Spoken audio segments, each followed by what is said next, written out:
Admonition the 14th. Survey the market.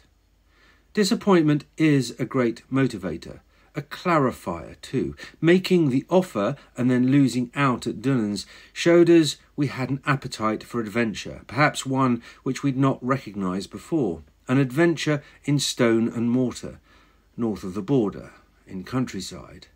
For us, for the eye-twinkling prospect of offspring. In But First You Need Opportunity, I mention a variety of reasons we wanted to move north, and still others to explain a connection I felt as we arrived at Dunans that first time, but as ever, this and these were not the whole story, not by any means. As our panoply of relatives will tell you, and often tell us at length, our wedding in '99 near Peebles was just the best party. And part of that, modesty notwithstanding, was the venue, a family pile which represents one of Scotland's definitive Franco-baronial houses, set amid rolling hills of an extensive estate, and beguiling to a new engaged couple caught up in the romance of their own Scottish connection. Of course, the connections to the discovery of penicillin, one of Scotland's perennial draught beers, Princess Margaret and our dear friend Simon Rabbit meant, it seemed to us, as we walked around what was to become the venue for our wedding, that there was an inevitability attached to our choice. I won't elaborate on swimming in the loch or the pond or the inhalation of ginger-laced Highland air, nor will I divulge who won the whisky shot competition the night before, except to say she'd done the same half a century before, even further north, while stationed near Stromness. A bull frolicked in the paddocks on the hill opposite us. A passing shower blessed our vows in the yellow ballroom, where later we would, by turns, frustrate and terrify the Edinburgh-based Cayley caller. The jazz band played a flat wedding march, and the wedding breakfast was finished off with a cake decorated with 101 Dalmatian spots by fabulous caketeer Gary, who we both loved to bits. The throwing of the bouquet caused an unseemly ruckus among the still falling rose petals collected from the lawns of the gardens of my childhood. All this was set before, to the side of and within a building which Dunans echoes and elaborates upon. Glen House is much bigger, it must be said, and in better condition, but our bridge is so much more listed than theirs. For us, then, as a couple, at the end of our third year of marriage, Dunans, as a building as well as a place, represented something deeply fundamental to us about who we were and still are. Which is why, after the first refusal, we continued to explore the possibilities of finding a castle in Scotland.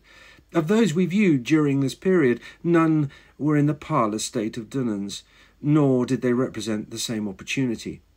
Castle Leven is set above the Clyde, and was originally embosomed in a significant acreage of trees, with nearby settlement of Gurrock providing provender, peasants, and roads, outward to the wilds of Argyll and inward to first Glasgow and then Edinburgh.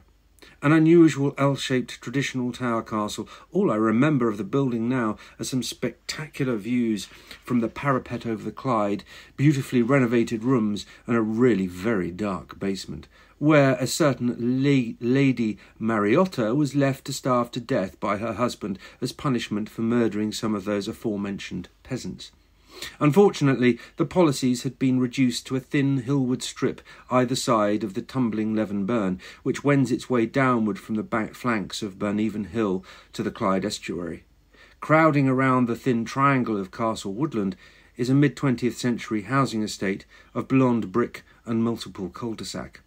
Enough in itself to deter us, despite the fascinatingly tortuous history. It was obvious the building would make a great accommodation business, but one with little scope for expansion beyond the established apartments. 2 or 3 acres would not be enough for what our imaginations would conjure over the next decade. The other contender, insofar that it was an unusual historic dwelling, was an 18th century house with tower sited on the meander of a minor river north of Stirling.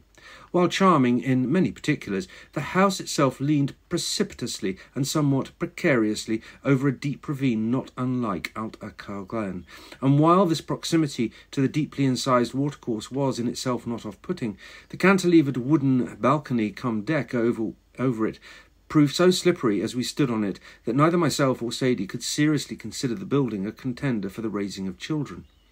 We returned home to London from that trip north, feeling that we would never find our place. We even considered buying a flat in Glasgow as a temporary measure. Luckily, before that eventuality, fate was to intervene, or rather, that intangible factor termed by the trepidatious, interfering or partial, as local feeling.